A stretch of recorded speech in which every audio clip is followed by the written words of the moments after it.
Hello, Just Too Good here, and today I'm taking a look at the last of the LEGO Jurassic World 2020 sets, which is the Gallimimus and Pteranodon Breakout. This has a total of 391 pieces, 3 minifigures, 2 dinos, and retails for $50 in the United States, where it will release in July or August. This was sent to me early from Europe by Tom Jurassic.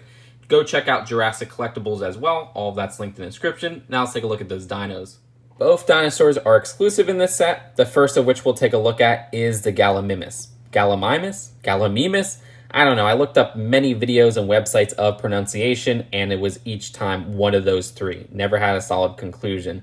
Now this design does have an entirely new headpiece. This does connect via a Technic pin connection, and this design does have a new mouth as well. I like how it opens up and down and how small it is. That attaches at the bottom jaw, which you could see without. Oh my gosh, that does look kind of cool, actually. Almost like a, you know what? Somebody needs to make a snake with this design. Snake stuff aside, I really like the printing on the neck.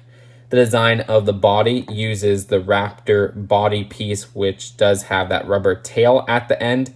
I do love how the printing continues to the tip of the tail. Really nice coloring and prints overall. The legs right here also have a nice exclusive print. Again, these connect via Technic pin connection, and these can both be moved individually. And then the arms right here are actually the only non-exclusive part aside from the Technic pin for the head. In terms of the color, print, whatever, this design does also come with the Stygimoloch as well as the Carnotaurus, and these are also a Technic pin connection. But that is it for the design of the Gallimimus. Let's take a look at the Pteranodon. And the design for the Pteranodon has exclusive colors, but this uses the same pieces introduced in 2012. This design has those wings, which I like the dual coloring on there and how it blends together. Those are just clipped onto the body. Then there's clips at the back if you want a pole connection there. At the front, the top of the head can easily be opened. Then the bottom has a little bit of movement as well with its rubber piece. But that is it for the design of this Pteranodon. Let's take a look at the minifigures. The Owen minifigure is the same version from 3 out of the 4 Jurassic World sets of this wave. More specifically, the same version of most Owens since 2018, sans that torso printing that was introduced for this year's sets. I'm just getting tired of having Owen and then secondary Claire in so many freaking Jurassic World sets for the savior humans. There's so many other characters, and he's just spammed in so many sets. I get it, he's kind of the face of this franchise now, but still, give me some variation with the face printing at least. There's only that variation in the Bricktober pack, but you do have this angry face right here. And Claire is just the same version from some of the 2018 sets, with that specific torso print and that face print introduced in 2018. We do have an alternate face where she looks pretty shocked. And the design of this park worker has one single new minifigure piece for this whole set, which apparently is the legs. Even then, those look relatively familiar. Brickset says they're new legs on their parts database, so I'll take it since they source straight from LEGO. There's some back torso printing. But yeah, this is actually kind of interesting for the face print because that is from the LEGO Star Wars line. Okay. We also have this little walkie-talkie, which does have a relatively old 1x2 printed tile. For what LEGO calls the research vehicle, I just call this the Chad quad because this is a quad on steroids, the design of which is just very, very bulky, but there is some function to it to make it a little bit less bulky. This part right here is easily removed, and it covers up these 2 Trink guns, and this is a separate build.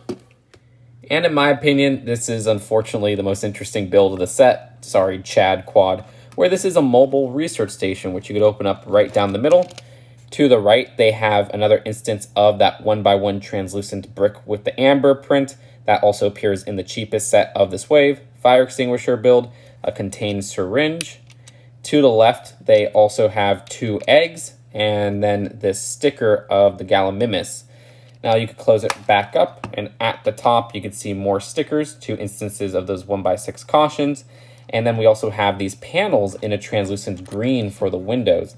That's actually a really rare piece to get, so it's really cool to get it in this set. You can see how it connects back to the vehicle.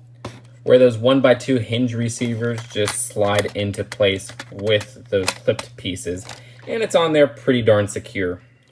Tail lights are at the back, and that's not the only part that disconnects from the vehicle, with these drones right here, which just rest in place with those 2x2 jumpers.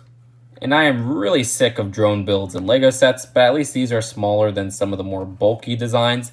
These are the same build, done twice, and they use that same sticker in the middle. You could also adjust this light at the front.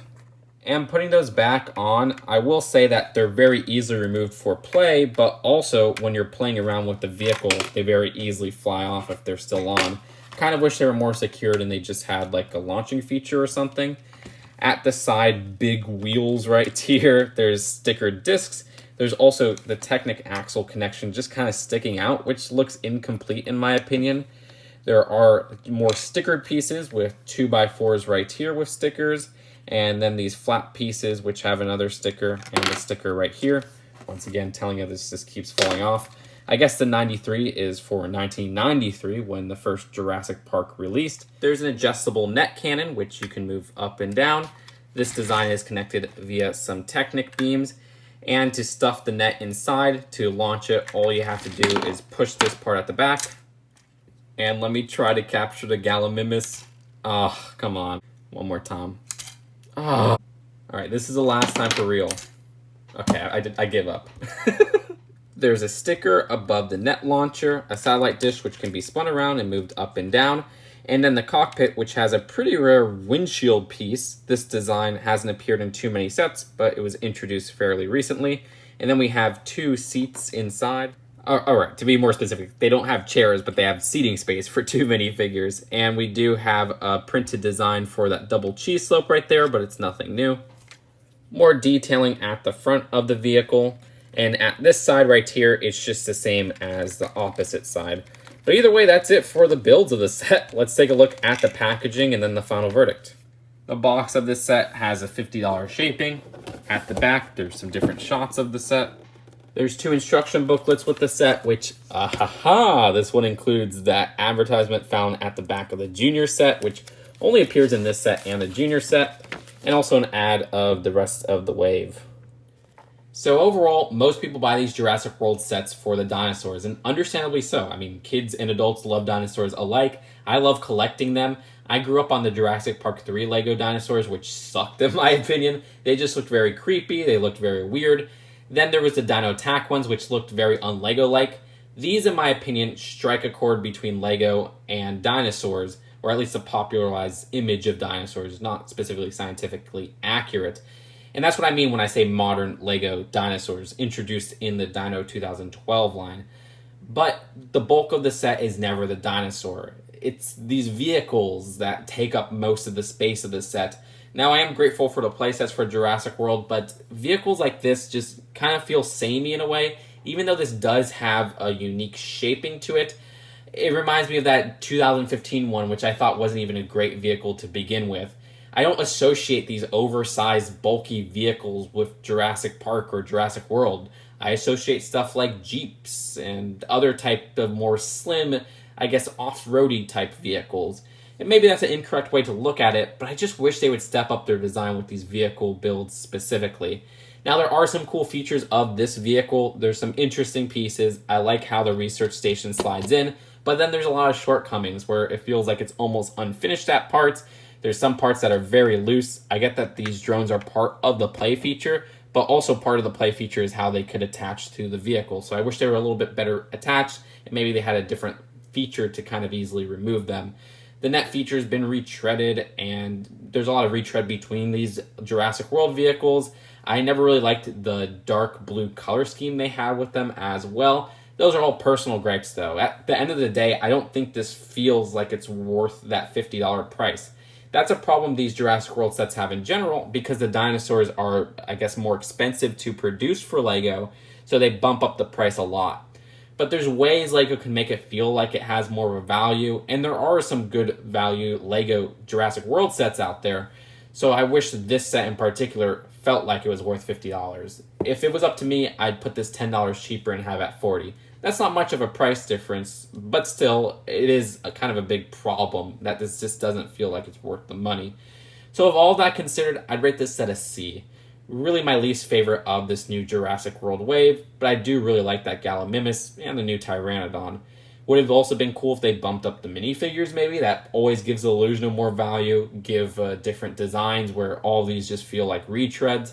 But that's my 2 cents, and I think I'm complaining about this set too much.